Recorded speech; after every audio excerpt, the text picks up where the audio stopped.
Hi there. First of all, many thanks for all the new viewers and subscribers. I am so glad that people are enjoying my Books from My Bookshelf series, where I talk about books that mean something to me for one reason or another.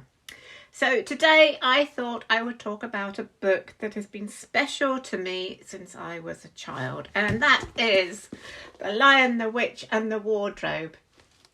It will come as no surprise that I was a child that loved to read. I was a member of the Puffin Book Club and I had a whole shelf of Puffin paperbacks by my bed. And I've always loved having books around me, which is why I prefer to buy and read physical books rather than read them on Kindle. This is the very edition that I have had since I was a child.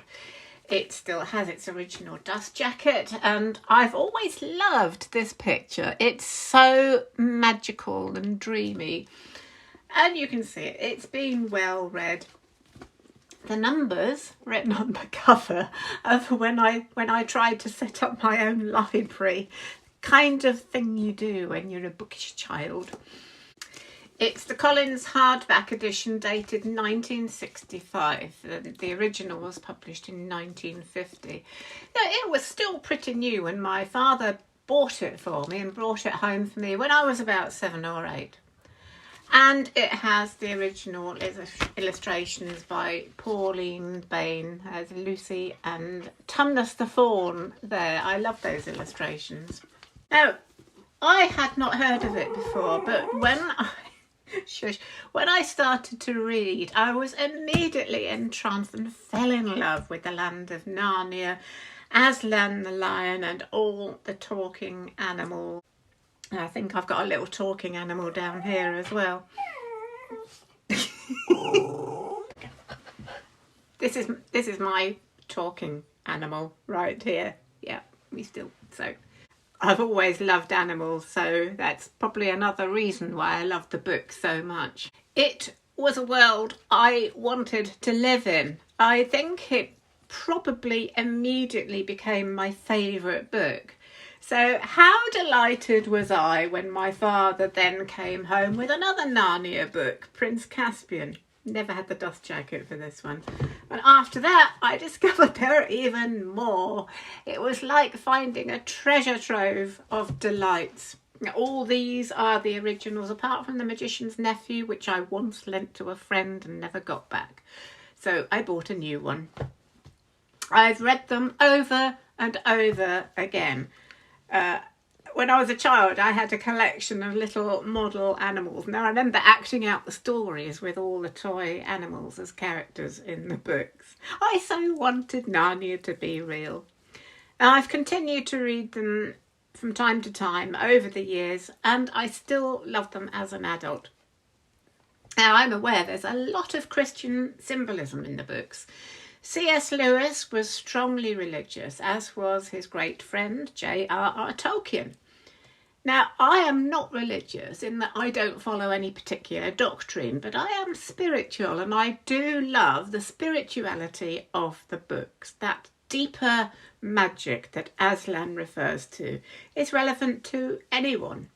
And there is a wise, kind and compassionate philosophy at the heart of all of the books, relevant to anyone, child, adult, or whether you follow a particular religion or not.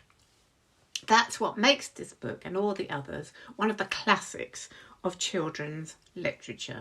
I probably don't need to describe too much of the stories here. I'm sure most of you have read the books or read them to your own children. But if you have never read the Chronicles of Narnia, as they are collectively referred to, then you have missed a treat. If you like fantasy, magic and portals into another world, then these books are for you.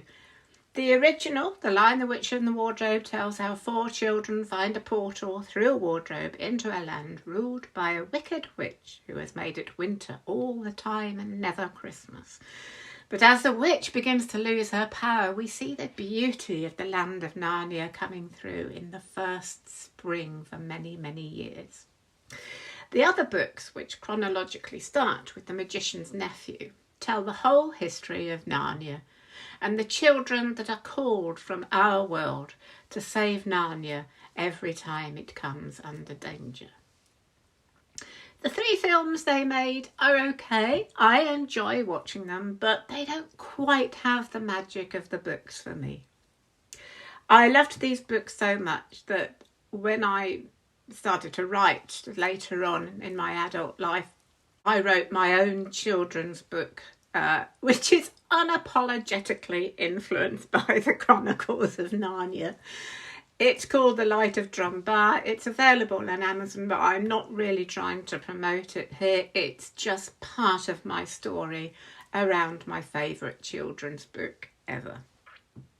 Please do comment and, tell me what your thoughts are about the Narnia books and what your favourite children's books were.